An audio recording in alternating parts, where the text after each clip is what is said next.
I'm Todd Jones, recovering from 30 years as a sports writer. Thanks for joining me as I sit down with some of the best sports writers of our time who knew the greatest athletes and coaches and experienced firsthand some of the biggest sports moments of the past half century.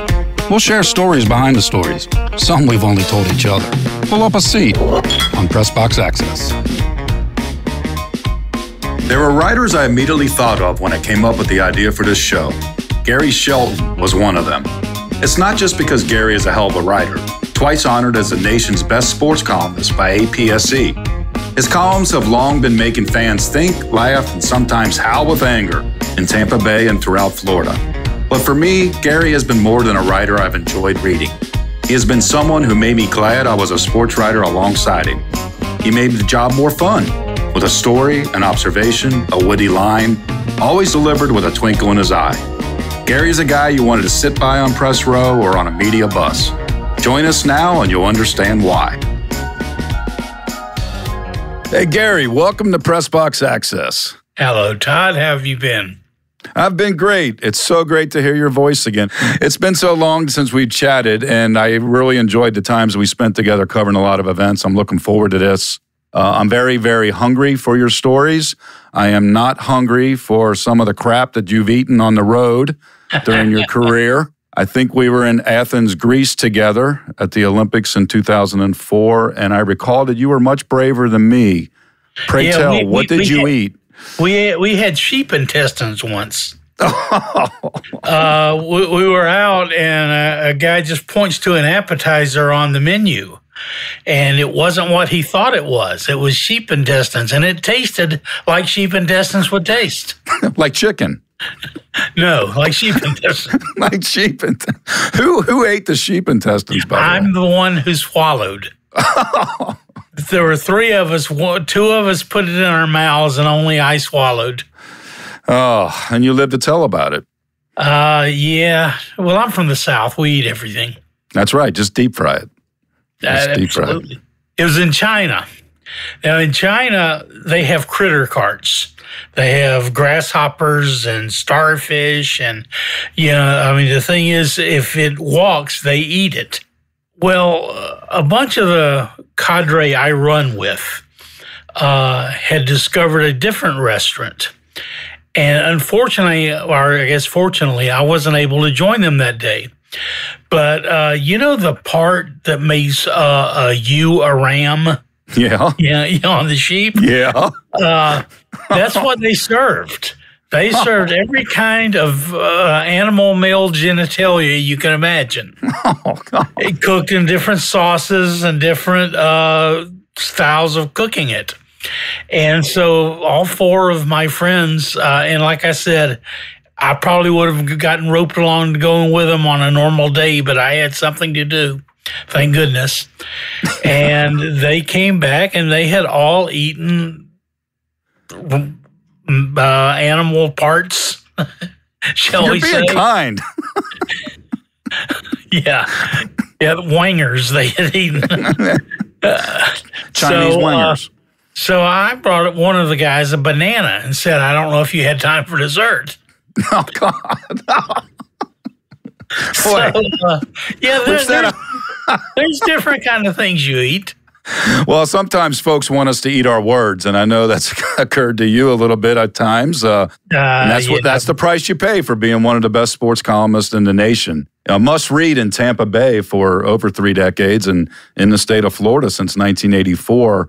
Gary, you're the type of columnist that always makes you think, makes you laugh, makes you ponder, makes you upset sometimes. Have you had times where people, what is the most pissed off somebody's wanted to be with you over something you wrote? My life was threatened when I was like an 18-year-old sports writer. Really? Yeah, a high school football player had broken his neck during a game, fractured it, but he was still ambulatory, and his coach tried to send him back into the game. So I visited the kid in the hospital and wrote about it, and his father called me and said, if this runs, I will kill you. And, for an 18-year-old kid, that's kind of heady to hear. But it ran, and the weekly paper in his hometown actually picked it up. So then it ran everywhere. Yeah. So not only if I had gotten by, he was going to make sure I didn't. But I didn't get killed, fortunately. And, I've had a lot of angry athletes, a lot of angry football players, a lot of angry coaches. Don Shula, expanded his vocabulary against me.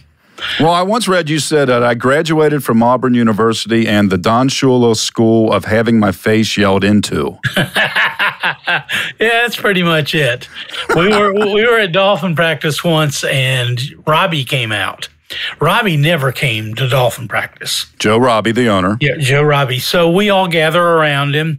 And at one point, in typical bravado for an owner, he said, well, at the end of the year, Shula will deal with the players, and I'll deal with Shula. Well, you're not going to bench the guy. So what are you talking about? So I asked him, are you talking about firing Shula? And he says, oh, no, of course not. So I didn't run anything. He dodged the bullet. I didn't write anything. Shula got so pissed at me for even asking the question. You talk about grades and shades of profanity bouncing off the walls in his office. He had a little brown leather chair. We used to call it the Duriel Harris chair because that's where Duriel would come in to get yelled at. And I remember sitting uncomfortably in that chair while he just reamed me. But the next day, he was pretty much okay. That was shoes. How did you deal with that? Like let's set this up. You were covering the Dolphins for the Miami Herald in the 1980s. Right. And this is a daily beat, and it's a tough beat, the NFL. And you're dealing with one of the all-time great coaches, the winningest coach in NFL history. And you have this relationship that sounds pretty volatile. How did you deal with that on a daily basis? Shula, in memory, is a nice guy. And most of the time, he was a nice guy. He had nice values. He didn't cheat on his wife. He didn't lie. He took great pride in never lying. He wouldn't answer your questions, but he wouldn't lie. So most of the time, it was fine. But Shula was also a terrific bully. He would jump somebody over nothing and just make them feel like the smallest insect on earth. And that part I didn't like about him very much. But for the most part, I learned a lot. I learned to phrase questions better. I learned to be responsible better, to double check more. The harshest critics you ever find will make you better. You know that from your own experience. When someone's climbing your butt, it doesn't matter if you think they're baseless. But if you think they've got a grain of truth in there, then it bothers you. Give us an example of something back in your days covering the Dolphins of when that occurred specifically. Is there a story or a moment that you recall? Well, there was a young guy named Victor Lee who worked for Palm Beach. Young kid, really a prep writer at the time. Well, on Saturdays, Palm Beach is a long way away. It's a 45-minute drive. So the beat guy would take the day off, and they would send this kid down with a list of questions. So he shows up, and he's so nervous, he drops his tape recorder getting out of the car, and he goes up, and he's very nervous. And Shula looks at him once and says, "Who are you?" And he goes, "I'm Victor Lee, coach Palm Beach Post." And Shula looks at his hand, doesn't shake it, and goes, "Why were you talking to my player?" Well, we were all talking to players. But he picks on this kid, and he goes, "Well, I was just asking him how he is." And Shula says, "Don't ask him how he is. I'll tell you how he is." And so the guy's automatically on his heels, and we're all rubbing our necks and looking at the sky and trying not to get drawn into the debate. And Victor looks down at his list and he says, "Well, I guess you'll be pulling for Seattle today." And he goes, "You think it matters to Chuck Knox who I pull for?" Do you think it matters 2 hills of beans who I'm pulling for? And just dresses the kid down. All he had to do was say, well, that would be nice for us in the playoff race if Seattle were to win. Yeah, and, little moments like that were just beneath Shula, to be honest. I mean, here he was, the most admired coach in the game at the time, and had won all kinds of Coach of the Year awards, had won Super Bowls. He didn't need to belittle a prep writer. Victor Lee ended up leaving the profession and becoming joining a monastery, and I still wonder how much that upbraiding had to do with it. It's interesting because those things occurred really back before cell phones and the cameras and Twitter and the internet. And the internet itself, right? So you had moments where you just had to hold your ground. And, like you said, if you did write something, especially if it was an opinion, you had to face the music. And that's part of the relationship. That's part of the relationship you had. I'm just curious about Shula because obviously, again, the winningest coach ever. You said he was such a nice person. It could be he was religious, nice man. Why do you think he had to play that role? Is it just something about football and he was just trying to set a tone around the media? I think it's a power thing. Yeah, he was the nicest guy in the world when a national writer or a national broadcaster would show up. He was jovial. He'd pat you on the shoulder. He thought it was just great to see you. But the beat writers who were there every day were kind of his herd, and he had to keep them in line, I think, it was his motivating factor.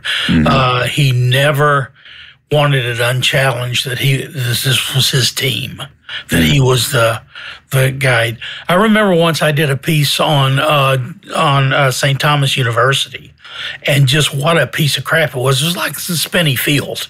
In Cincinnati, right? Very well. But it was, there were potholes in the parking lot, and the weight room was outdoors, and it was really a piece of crap. It was a real testament to Shula's coaching ability that he could win with those kind of facilities. So I wrote a piece and just ripped the facilities. I'd been to San Francisco and seen what the 49ers had in Santa Clara. And just did a comparison piece on what NFL teams worked with. And one of the assistant coaches came in that day and turned to Shula and says, "Did you see that crap in the newspaper?" And Shula looked up and says, "Yeah, it was great, wasn't it?" Because he wanted everyone to know what he had to deal with. And he did. He did. It was a piece of crap. But, the good thing for a journalist was everyone walked in the same locker room door from the same parking lot. So if you were there when they came to work, yours was the first face they saw. And when they left in the afternoon, yours was the last face they saw. That's right. It really helped break a few stories. Yeah. It's interesting, the relationship between especially football coaches and the media has always fascinated me. And you've been around so many of them, starting like in your early days when you were starting out in the business in Columbus, Georgia, at the Inquirer there, and you were around Bear Bryant at the end of his tenure. I covered Bear Bryant, I covered Bowden, I covered Spurrier. A lot of wins between those guys. I covered a lot of wins. Coaches, a lot of national championships there. Well, but the Bear is somebody that's just mythical, right? Because it's almost like he was mythical to me. What was it like as a young reporter to be around Bear Bryant at the end of his career? It was frightening. I can tell you all this malarkey about how I stood up and I told him. I was scared to death of the guy. The guy was John Wayne. Yeah, he was made out of leather. He had this deep, rumbling voice from hell itself. But he would answer your questions when you asked him a direct question, and he would, he called me back when a local high school legend coach died, a guy named Pig Davis, whose sons were all the kickers, the kicking Davises for the University of Alabama. And it was just as nice as he could be. But It was like being, I was a small town boy. Right. I had no sense of the importance of people, or I probably would have been more scared. But he was something. He was really something. He cast a long shadow. I once went down to Tuscaloosa to do some reporting on several days about Alabama football for a long takeout. And I always remember going into there's the museum where they have recreated Bear's office. And you just stand there and stare at it. I don't know what you're thinking, but you're staring at this office. And I'm thinking, that's how mythical this guy is. They want to show you where he sat at his desk. And it was they wear hats the way the style of hat he wore. Right. To this day, they wear houndstooth hats. It's just staggering. It really is. And was there something about the fact that this was before the internet and we didn't know everything about everybody, that there was almost a little bit of mystery and distance, even though we didn't know who. We knew Bear Bryant, but we didn't know everything about Bear Bryant. No, and there were no long TV interviews. There were no things where you think you get to know a guy, but you don't. Todd, one of the things I say most these days is it's never been harder to be a good journalist, and it's never been easier to be a bad one. That's because of all the internet, people who write stories who've never talked to the guy. Mm-hmm. And I think in our day, one of the things that we did, besides have a lot of fun, was we had opportunities to sit down with people. Once a week, I would pick a different Buck player, and I would sit down with him for an hour. This is Derek Brooks, Warren Sapp, all of them. Mm-hmm. And I don't know a lot of today's athletes. I don't know Tom Brady, except what he lets us in. Yeah, but even though you're still writing in Tampa Bay for your website, right. And Tom Brady's the quarterback, but you don't have really any kind of working relationship, I assume. No, I think if I passed him in a mall, I don't think he'd say hi. I don't. I think if I passed Warren Sapp in the hall, as much of a war as Warren and I had at times, I think he would come up and shake my hand and ask how I've been. You mentioned an hour with those guys. Sapp, all right, there's a character, right? So you're doing an hour with Warren Sapp. You're a columnist in Tampa Bay. You're writing your opinion. I didn't read it, but they know what's being said and written. Oh, Warren read it. Warren read every word. So you're sitting down with Warren for an hour once in a while, and you mentioned war. What was your relationship like with a guy like Warren Sapp? It changed. I remember doing a big, long session with Warren over the memory of Jerome Brown. Jerome Brown, the late defensive lineman from the Miami Hurricanes and then Philadelphia Eagles. Right. And, he was kind of a mentor to Sapp.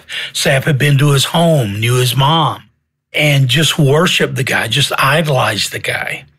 And he's the guy who told me that the Eagles had that memorial locker kept intact for Jerome, but they had taken it down. And he was just offended they had taken it down.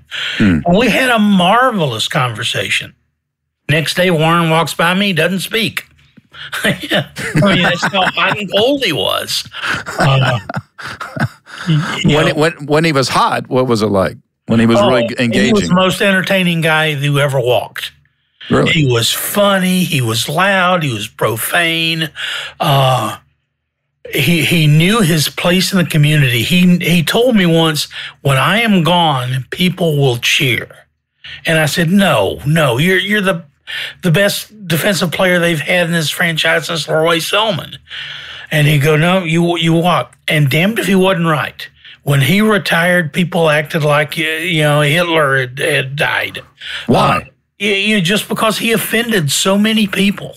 He would chew tobacco and spit into a towel in front of the TV cameras. He would refuse to shake people's hands in public.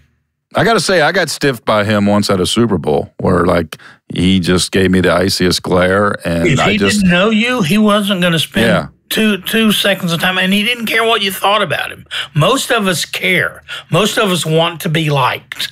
Mm-hmm. Warren didn't care if you liked him or not. It sounds like you liked him. Yeah, I actually did. When my daughters were young, my daughter Casey wanted a Warren Sapp jersey. Mm-hmm. And so I told Sapp this, and he said, that must scare the hell out of you. I said, yeah, Warren, it kind of does. What's your all-time favorite Warren Sapp story? Oh, my God. There's so many. He was going on about Michael Strahan once, and he said, do you tell Strahan that the NFL has a good dental policy? They can fix those teeth. So you tell Strahan he lost to Dilfer in the Super Bowl.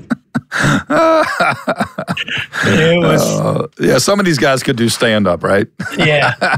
Warren called me back the day he filed for bankruptcy. I had no clue that this guy would return my call. Right. But you called out of due diligence. And sure enough, he calls and he lays the whole story out about how he trusted somebody and invested all his money and took a bath and had to declare bankruptcy. And it made for a great story. That's interesting. I have no idea why he called me back. Yeah, that's interesting. Like he almost had like a news sense that I don't know. I don't know where that comes from sometimes, right? Yeah. No, that's why you always call, though, isn't it? Yeah, make the call, right? Make the call. Yeah. Well, you've been making the call for quite a while down in Tampa Bay. I'm not saying you're old, but I want to get back to the coaches. I was there when Edison was called. You broke the news, right? Yeah. I need you. I want to get back to the coaches. We talked about Shula. We talked about Bear Bryant. You mentioned Bobby Bowden and Steve Spurrier. You've been writing about football and all sports, but football in the South, in Florida, since 1984. And so you're around Bowden, you're around Spurrier, you're around the U and Jimmy Johnson. Give us a little Bobby Bowden. He really was cut from a different era in terms of accessibility and quotability, right? I love Bobby Bowden. I walked out of the stadium for the final time after Bobby Bowden was run off from Florida State. I walked out with him. He was your Uncle Ned. There was nothing put on about that. He was really your guy. And, Florida State people always feel picked on. And they're always going, well, there were 321 stories last year in Florida and only 318 on FSU. I mean, they're that kind of people. But most writers I knew loved covering Florida State because Bowden was so easy. He was his own best PR guy. I remember being on the field at Notre Dame and talking to him about all the Notre Dame legends and how few of his kids had any idea who these guys were. Mm-hmm. Bobby would just fall right in. He's a great guy, terrific guy, and really got a bad deal at Florida State. Right. I was around him a little bit at, occasionally a bowl game. I was at the famous Notre Dame loss in 94 with Charlie Ward. But I wasn't around him enough to know, was it an authentic folksyism or was he playing a character or was that just who Bobby Bowden was? That's who Bobby Bowden was. He was Andy Griffith. I mean, he was the dadgummit, consarnate. We don't say dadgummit enough, right? We need more dadgummits. Yeah, I'm with you. Let's start a movement. But Bowden, I once asked him a question. I said, okay, I've got a loaded gun. Who are you going to vote for, number one, your team or the University of Miami? And he said, I want to answer however it is that you won't shoot me. And I said, just give me an honest answer. And he said, Miami. And I got so ticked because another writer wrote that entire exchange as if it was him asking the question. Yeah, wait a minute. You're the one raising the gun issue. Yeah, I've got the invisible gun here. Yeah, he was great. He had one writer who followed him around everywhere. Once followed him into the shower. Oh, come on. No, that's the story. Bowden told us himself. Come on. No.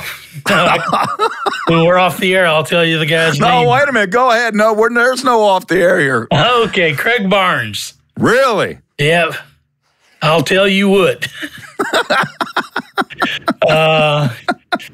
Yeah, it was pretty fun. But you could ask the guy anything. Apparently. Anything.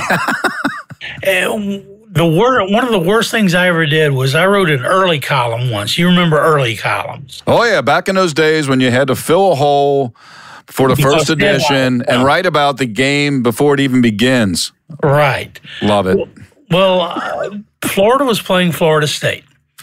And I wrote, this could be the last time we see Bowden versus Spurrier. And Spurrier and all his high-tech offense and Bowden and all his folksyism and Uncle Ned act. And, it really hit me as a poignant moment. And I was very proud of the column. Then I tore it up and threw it away because Jesse Palmer had a good night. Yeah, right. It was an absolutely horseshit decision, and I should be flogged for ever doubting my early column. But you figure it's on deadline. You're there. You need to write something that pertains to the game. But I still beat myself up over that one. What's the worst deadline situation you had? Oh, God. We used to have to write running on 4 o'clock games in Miami because we had an edition that went to South America. But because we had a reader in Bogota, I had to write an early piece on Dan Marino playing against the Jets. The worst is I went by the office to get supplies once before a Monday night game. Bad mistake. Never go to the office. Yeah, don't go to the office. I know a sports writer in Philly. His paper had 3 different offices during his tenure. 2 of the offices he never stepped foot in. Well, I should have followed his advice. So you stepped in the office. You stepped in the office. What happened? Well, Paul Anger, the sports editor, calls me in, and he says, Gary, it's a big game tonight. They were playing the undefeated Chicago Bears in 1985. You may remember the night. Right. And I said, yeah, it's going to be a pretty big game. And he says, it's kind of the game we're going to want one of those big play of the game diagrams, which were all in vogue in the 80s. Mm-hmm. And I said, yeah, I can see that, Paul. We might want to do that. And he says, well, I guess what I'm asking is, can you write it? Can you do it? And I said, well, Paul, I'm going to be on deadline writing the lead. I said, there's no way. I see a lot of the plays before replay. And he says, well, it'd really be big. And I said, well, Paul, they were working on a trick play. I could write you that on the off chance they use it. Mm-hmm. And he goes, no, I don't think that'll do. He says, and this is from the managing editor, which, just makes you shrivel. And I go, yeah, what does he want? He says, well, he wants to know if you could do it now. Now? Now, it's 5 p.m. Kickoff's at 9. I said, Paul, okay, Nostradamus, Shelton, what do you got? I said, Paul, each team's going to run 80 plays. I don't know which one the cornerback's going to slip on, or the linebacker's going to get fooled on, or the safety's going to miss a tackle on. There's just no way to know. Right. And he says, well, can you do it now? And I said, no, I don't think we can do it now. And he says, can you call someone? I said, who, Gene Dixon? I said, yeah. Do you want me to call Shula and say, look, Don, just between you and I know you're getting ready for the game, but in 4 hours, what do you think the big play of the game is going to be? You know what, that would have earned you the brown chair. That would have gotten me right there. But I walked out of that office and people were looking at me like I was something less, like I had failed somehow. Well, I think the whole industry cratered because you would not do the big play of the game 4 hours before kickoff? Well, we ended up doing like what the Bucs were doing with their X receiver on the quick slants. But I had no way to know that at 5 o'clock in the afternoon. So to me, that was the worst deadline. Yeah, sometimes when we talk about the golden age of newspapers, I'm like, really? Really? What are you talking about? We laughed. We had fun.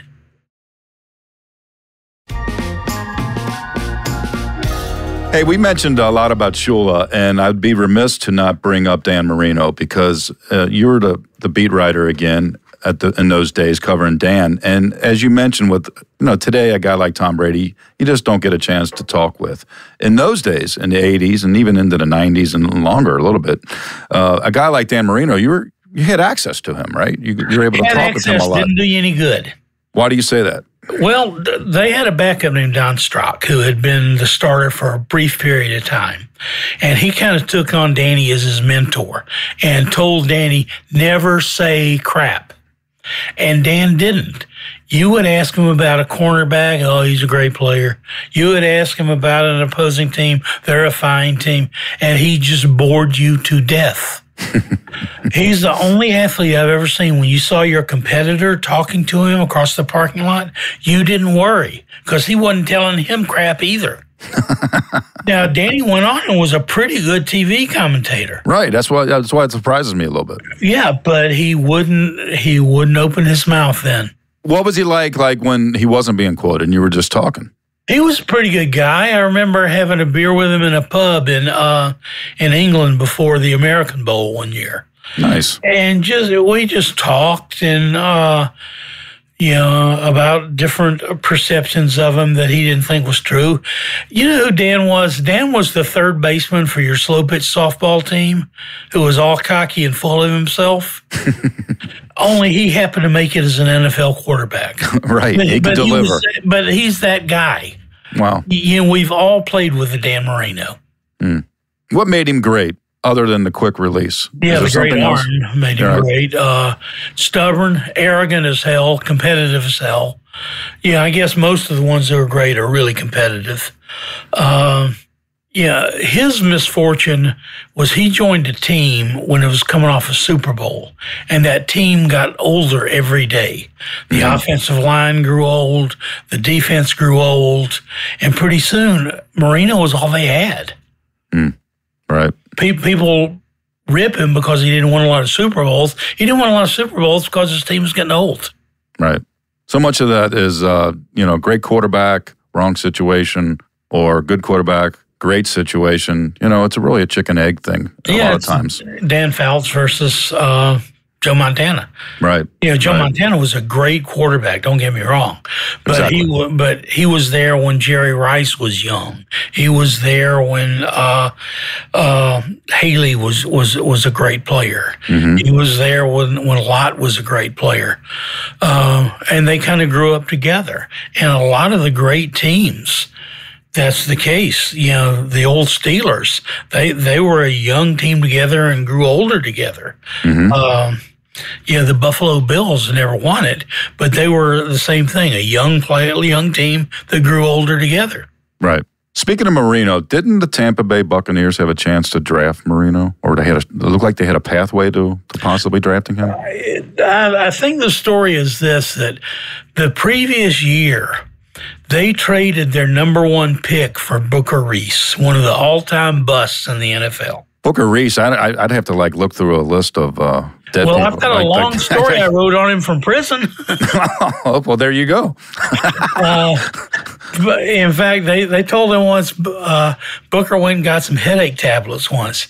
And the safety, Mark Cotney, said, Booker, those are cold tablets. You got to put them in the fridge first.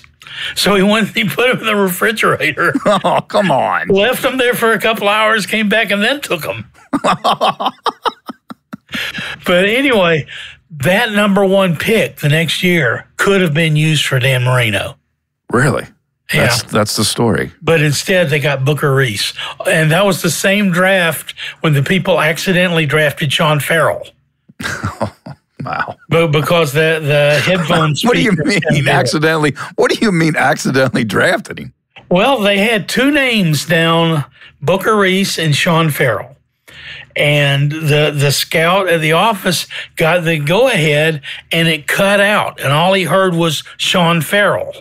So they went to the podium and drafted Sean Farrell, who turned out to be a pretty good player. Booker Reese did not. Booker Reese had 2 career sacks. Now, that's the kind of story we should remind ourselves when we go into the months of analysis before the draft today, and what a science it is. Yeah, and we're all experts, and they're all experts. That's awesome. Yeah, it's pretty incredible. Well, the Tampa Bay Buccaneers is a franchise you know well and still know well as a writer for Gary Shelton Sports.com. The Bucs, they've been to they've won a couple Super Bowls. They won one, obviously, a couple years ago with Brady. They won one in 2002. But they've also had these years where they were just kind of like total buffoons, right? Oh, they were the worst team in the history of the league. Were they a columnist's dream because of that? Yeah, after a while, your foot gets tired of kicking. but yeah, they would always do something to screw it up. They would hire Richard Williamson when no one else in the league, in the state, in college football was going to hire Richard Williamson. But they had taken this run at Bill Parcells, and again, they've taken several runs at Bill Parcells, failed every time. They cut the end of a receiver's finger off once. What? Yeah, Alvin Harper, another noted bust, had a little tear on the flap of his finger, and when they were messing with it, the trainer just cut it off by mistake. Oops. Sorry. Yeah. Even with 10 fingers, he wasn't very good. That's very... All right, I just... Excuse me. Sorry, I'm sorry about your fingertip. Yeah. Think you can do something? So when you get there as a columnist, actually you were there as the NFL writer the first couple of years and then became the columnist. Who was the coach? Was Ray Perkins the coach then? Ray Perkins was the coach and thought he was intimidating. I had just come from Don Shula. Don Shula, who had all these accomplishments, Ray Perkins, who had never, made a Coca-Cola bubble. He held up one of my columns once. They traded the number 2 pick in the entire draft for a backup quarterback, Chris Chandler. And I wrote that it was a stupid trade. It was far more than any team in the league had paid for the backup quarterback. Right. So he holds our section up, and he says, this guy doesn't know what he's talking about. And I said, I'll compare my resume against his any day. And, a lot of coaches would have taken me up on it, and I would have lost badly, not to Ray Perkins. So he was a bully, but he had nothing to back it up. Right. He was all hat, no cattle, as they say in Texas. Right. Well, we have a coach that we kind of share a common background with, and I was around him in my early days of my career when I worked in Cincinnati, and you were around him in Tampa, and that's Sam Wyche. That's Sam. And I was, yeah, right. And that was my introduction to the NFL as a young writer out of college was Sam, who this brilliant mind, but... Well, how would you describe Sam? Late great. Let's say the late great Sam Wyche. In the end of his life, Sam and I got along famously. I remember when he was mentoring Tim Tebow when Tebow was coming out for the draft, and he was a huge Tebow guy, and he was just as nice to me, and I had been 14 shades of mean to him. I used to describe Sam, I think I've used this line with you before. He had 17 personalities, but one of them was a really good guy. The problem is you couldn't count on getting that one personality. Yeah. Are you sure it was only 17? It could have been 117. Depending on the sugar level. That's right. People forget that. The best thing Paul Brown ever did was make him go home and take care of his diet. Right. And they went to the Super Bowl with the Bengals. Well, Sam had such a brilliant mind for the game offensively. He was ahead of the curve He was Captain Queeg, though. He thought everyone was out to get him. He really did. He got in a wrestling match with Don Banks once. Don Banks was our beat writer, the late great Don Banks. Right. And Don had written a piece that day quoting two unnamed sources. We never used unnamed sources, but this he got a special dispensation to do. And they were very well-placed things, talking about how Sam had lost the team. And Sam came out in his press conference and talked about how his dear mother with cancer couldn't even read the paper anymore because of the lies that were there. And so Don couldn't leave it alone. If he just let Sam be an idiot on Sam's self, instead he walks up and he says, Sam, that was really low. And Sam goes, you're a piece of shit. You're just a piece of shit. And so Don holds up his tape recorder and shows him it's on. So Sam tries to whisper it. You're a piece of shit. You're just a piece of shit. And they start arm wrestling like Brady and the gun, with Reagan. And Chip Namias, the PR guy, is trying to grab hold of the mic too. Like there are three sets of hands in there. It was the most absurd day in the history of absurd days of an absurd franchise. Well, those are the days that you think about. What I always think of when somebody says, what was it like to be a sports writer? I think of moments like that, right? You know what I think of? I think of the moments before the game and after the game when you're sitting around talking to your buddies, and maybe you talk about what you wrote, maybe you probably don't, but you think about things you thought were silly, things you thought were absurd, things that happened to you during the time, and those are the best moments. It was really a schoolyard. I mean, they call it the toy department for a reason, and we had such a good time. Give us a memory along those lines about what it was like to be a sports writer back in the day. You're still writing. The world has changed in terms of how the job is done. What was it like back in the day to do that job? You went everywhere. You had great access. You saw things, right up. I remember, we used to go down and gather at the South Gate at Wimbledon for Richard Williams to come down. And he would talk about things like how his daughters had it worse than Althea Gibson, which is one of the most preposterous statements I've ever heard.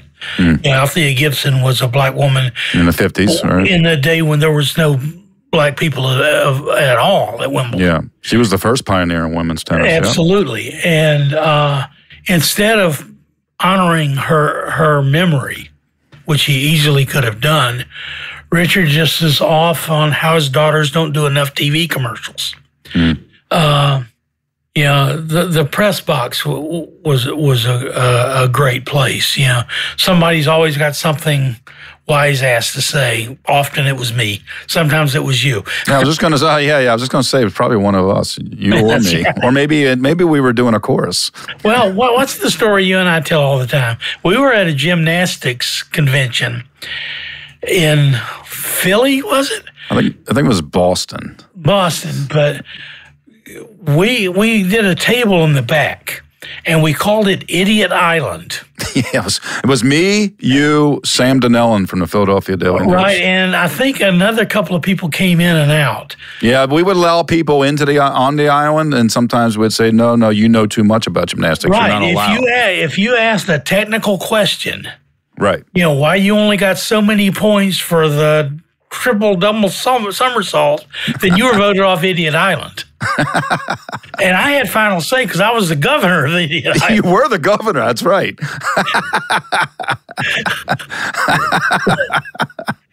And that continued. I mean, that also moved into other Olympic-type sports like figure skating. I mean, so we would show up, and some of us were there to cover it. Some of us were there to write about it. And some of us were there to get our credential for the Olympics. Exactly, right. The first figure skating I ever covered was so we could qualify for a ticket for the ticketed event of figure skating in Lillehammer. Right. That day was the day that Tonya had Nancy whacked. Really? You were there? First day I was ever in a figure skating arena. Wait a minute, you're there in Detroit in January of '94, U.S. Figure Skating Championships, right? The first day I had ever covered figure skating. Somebody said they've attacked Nancy Kerrigan, and I turned around and I said, she's the good one, right? Oh, God. By the end of the day, of course, I was an expert. That's right. That's right. That's how it works. So did you cover that scandal throughout the Olympics? I covered it out throughout the Olympics. I was on the Today Show against Dan Shaughnessy, debating whether Tonya should be allowed to compete in the Olympics. What was your stance? I thought she should have been because she had not been convicted of anything. That's always been my defense. I think the Constitution says until you have a guilty plea or a guilty sentence, then you still have your rights. So what was it like at the Olympics skating venue, even for practices during Nancy and Tonya? It was amazing. The day that they were both on the ice was more covered than most Olympic events themselves. Mm-hmm. I mean, you went and there was just a sea of us. I remember there was a woman skater named Lily Lee who looked up and covered her mouth and went, "Oh my God," just looking at the crowd. I mean, you may not realize, but figure skating practices are big. Part of your final score from your competition is how you look during practice, which to me is absurd. It's like judging a Super Bowl on a walkthrough. Allen Iverson would not be a good figure skater. No, practice. But it was just incredible. And then when Tonya broke her bootlace at the thing, it was like, this has gone to the absurd now. Which is right in our wheelhouse. So, right. Right. You had some fun with that. Yeah, a few years later, Tonya was arrested for throwing a hubcap at her then husband. Really? I don't remember that. But no one was ever surprised she had a hubcap handy. Yeah. She had like a bandolier of hubcaps, and she would just whip one out and fire it. It was like a bow quiver. She spun them like Captain America's shield. That's a great image. She was supposed to box against a transgender in Fort Lauderdale, and she withdrew and saying, "It's beneath my dignity." Really? And the promoter said, "What dignity?" No. Was that Bob Arum? No, I think it was a few rungs down from the Bob Arum. They should have brought Jimmy Hart in from the world of wrestling, All right, but the Olympic moments, they could be absurd, such as that, and that's probably the epitome of absurd, but they could also be so, personal and moving. I mean, I can bear witness to that, being fortunate to cover 3. You covered, I think, 10. 10. There were moments where they really touch your heart, and it sounds like a cliche, but to be there and experience it. I think in Italy, you once told me that there was a moment that has always stuck with you, right? Oh, yeah. I think you're talking about the Sorotoma moment. Yes. Yes. He was this old guy. He had played for Gran Torino, the soccer team. And the Gran Torino soccer team had all died in a plane crash. It hit the town Basilica. Well, Soro had a pregnant wife at the time, and he had a knee injury. So he wasn't going to play, so he didn't go on the trip, which was South America. So in the years after the death of the team, he had constructed a wall, what he called his wall of death, on the living room wall. And he had pictures of all the players. And he would point at them, and he would say, "This was the ladies' man. This was the funny guy. This was the guy who was smart but quiet." And would tell stories of these men who had been dead for decades. But in his life, he died in 2018. But in his mind, they were still alive. And just in the outskirts, if you leaned over his patio, you could see the Olympic flame burning. Wow. But, to this guy, his life had functionally ended, in 1947, I think it was. It was a really moving moment. There was a moment in Japan.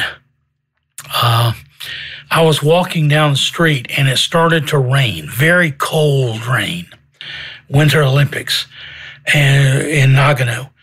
And this woman who I'll never meet again walks up beside me and holds her umbrella over my head. She didn't speak my language. I didn't speak hers. I was never going to see her again. She had nothing to gain but just human civility of holding the thing. And it really struck me, that's what the Olympics are about. I'm a sucker for the ideal. I've been to Olympics where Iranian athletes wouldn't wrestle against Jewish athletes because of their faith and the way they were raised.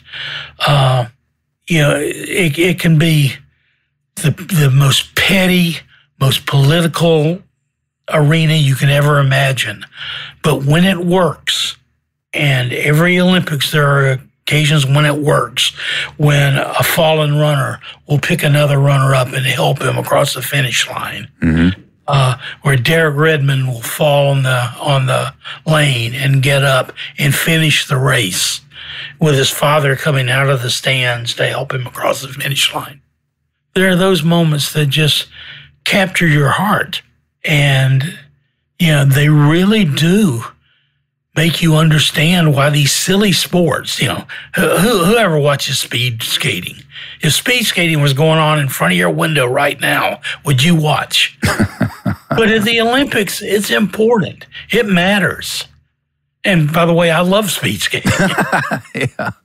It's like human bowling, Oh, yeah. I remember a guy winning and looking around saying, I think I won. Because everyone else had fallen down. The survivor. Yeah. What is your favorite Olympic sporting event moment? Well, I was there for the first Dream Team win. I'm going to tell you a weird story. When the Atlanta bombing happened, that was one of the first Dream Teams. I guess it was the second Dream Team. And 96 in Atlanta, Yeah, Shaquille O'Neal had just signed like a $96 million contract with the LA Lakers and was trying to convince us of how the Olympics really mattered to him. Well, I went out and found a hammer thrower, and I still remember his name, David Popejoy. That year, he had moved from 18th to 14th in the national standings. Not exactly a big headline. I wrote that Shaquille O'Neal had a movie out. Someday, David Popejoy hoped to be able to afford to go to a movie. And it just hit me that this guy is what the Olympics are about. Shaquille O'Neal isn't what the Olympics are about. This guy is. Shaquille has more money than David Popejoy, me, and you, and everybody we know will ever make. Well, it depends on how the poker games are going. And God bless him for it. But my ideal Olympic doesn't include dream teams. It involves David Jansen celebrating to the heavens to his dead sister. Oh, Dan Jansen. Dan Jansen, I'm sorry. It involves, people you will never remember. It involves Christine Woody. Were you there when Christine Woody talked? No. She was the survivor of sexual abuse from a neighbor when she was a kid. There has never been a woman who has been braver or more forthcoming in her story than at her Olympics. And I still get chills thinking about it. About 8 of us writers are sitting around, and she's talking about the way the guy smelled and the way the guy looked and the way the guy felt. And that she was able to overcome this and survive this and to become an Olympic champion is an amazing story to me. Wow. That's why we watch sports. Right. You think about the things that we've talked about here, just the wide range of emotions. We've had some great laughs, and now we've had moments of reflection on something like that. And I think that's when That's what sports can do for people. It can be just silly entertainment. It can be silly, funny. We're joking around, but there is that element that does bind us together, as people, that we don't know who's going to win when we show up, right? Yeah. And on the way, we've been blessed with some very special venues. I remember the Sydney Harbor. Yeah. I remember standing on the Great Wall of China. I remember being at the basilica that housed the Shroud of Turin. I mean, it's just an amazing way to spend a career. Well, I remember being on Idiot Island. where you could have been the mayor. I don't think so, Gary. I think you were the mayor for, nobody was going to win that election. That was a rigged election. That's right. Fake news. Oh, that's hilarious. It's been really wonderful to reconnect, Gary. When I think about, when people say to me, what was it like to be a sports writer? I think about the moments among writers and just some of the silliness and the anecdotal things that happen behind the scenes, and just trying to capture that a little bit. What was it like to do that job? And, what I found out as the years go by, I think less about Michael Phelps winning his 8th gold or touching out the guy, to barely win in Australia. I think less about Joe Montana bringing his 49ers back to beat the Bengals in Super Bowl 23. Mm-hmm. And I think more about sitting around the press box and this guy yelling this guy out about my editor and this guy yelling this out about this. I think more about the reaction to the media when Roger Clemens threw the bat at Mike Piazza. It's the people. It's the whole scene. It's the trip to the zoo. Yeah, it was like being in a circus, as a boy from Kentucky, who next thing I know, I'm getting sent around the world. I'm like, what is this? It's a circus. And you would see all these characters at different places. Great events and tell them what you think. Right. What an absurd way to make a living. Well, it beat working. Oh, it would beat the heck out of working, I'm telling you. Well, Gary, thanks a lot. It's been such a treat to reflect on your wonderful career and the great stories. You're just one of my favorite writers and people in the business, and I miss those moments as much as you do. And I'm so glad that you took the time to be with us. Anytime, buddy. Thanks for listening to Press Box Access. You can find us here with a new episode every other Wednesday. If you enjoyed this episode, please be sure to subscribe and follow us on Apple Podcasts or on your favorite podcast app. We'd love for you to review us. 5 stars would be nice. Follow us on social media. Drop us an email at pressboxaccess@gmail.com. And be sure to spread the word. Everyone is welcome here.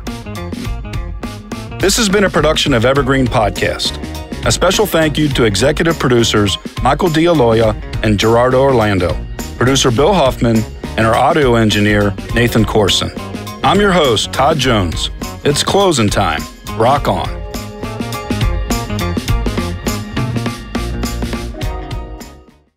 Women's Running Stories, where we explore the intersection between running and life. Because every woman who is committed to a running journey has a story to tell, and this is where you'll find those stories. I am host and producer Cherie Louise Turner. I'm a 53-year-old runner, and together with original music by musician and runner Cormac O'Regan, we bring these inspirational stories to life. Please join us to fuel your adventures.